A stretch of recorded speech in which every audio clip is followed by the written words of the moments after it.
मेरे गौसे पाक की जिंदगी देखी, कैसी कैसी तकालीफ बर्दाश्त करते, कैसी कैसी मुसीबतों का सामना हो रहा है, लेकिन तहसील इल्म में लगे हैं। और इस तरह बगदाद वाले पीर ने 25 बरस गुजारे, 2 4 10 नहीं, 25 बरस गुजारे, अपना वतन छोड़ दिया, तने तनहा माँ ही बची थी उसको भी छोड़ दिया, माँ को छोड़ दिया, किसकी खातिर? तहसील इल्म की खातिर।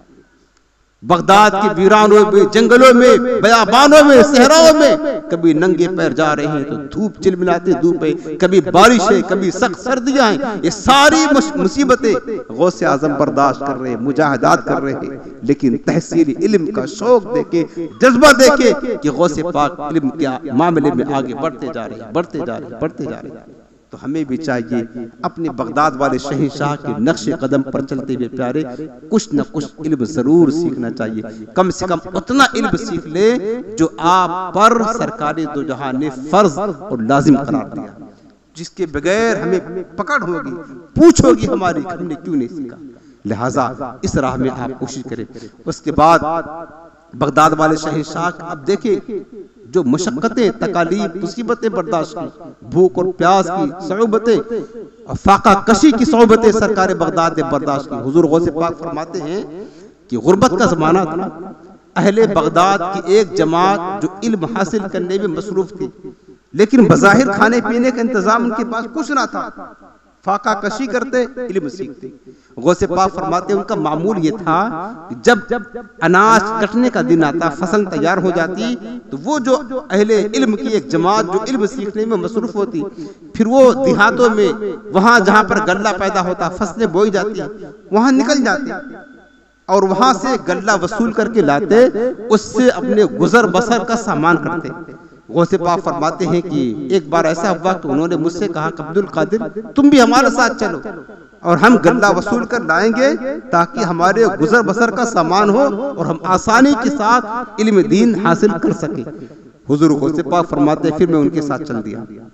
जब मैं वहां पहुंचा, याकूब या बस्ती का नाम था, उस बस्ती में पहुंचा तो वहां पर एक शरीफ नेक सालेह मर्द रहा करता था। सरकार गौसे पाक फरमाते मुझे पता चला कि इस बस्ती में एक अल्लाह वाला रहता है और मेरे गौसे पाक अपने दौराने तालिब इल्मी अल्लाह वालों की जियारत के लिए कसरत से जाया करते थे।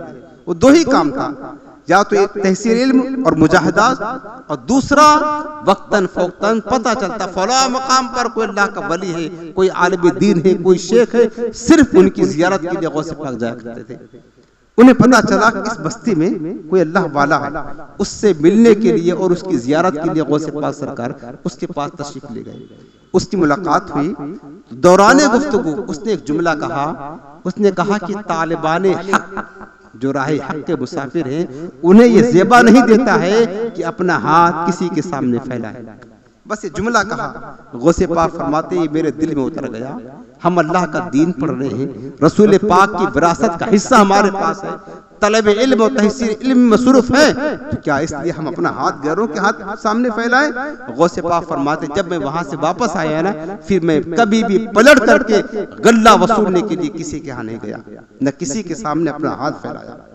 बर्दाश्त कर लेते भूख और प्यास 20-20 दिन, 25 दिन, महीने भर, जितना दिन होता फाका कशी इस जिस्म पर सब बर्दाश्त करते, लेकिन बगदाद वाले पीर किसी के सामने हाथ नहीं फैलाया करते थे। इस तरह गुजारते गुजारते 25 बरस गुजर गए तहसील इल्म करते करते।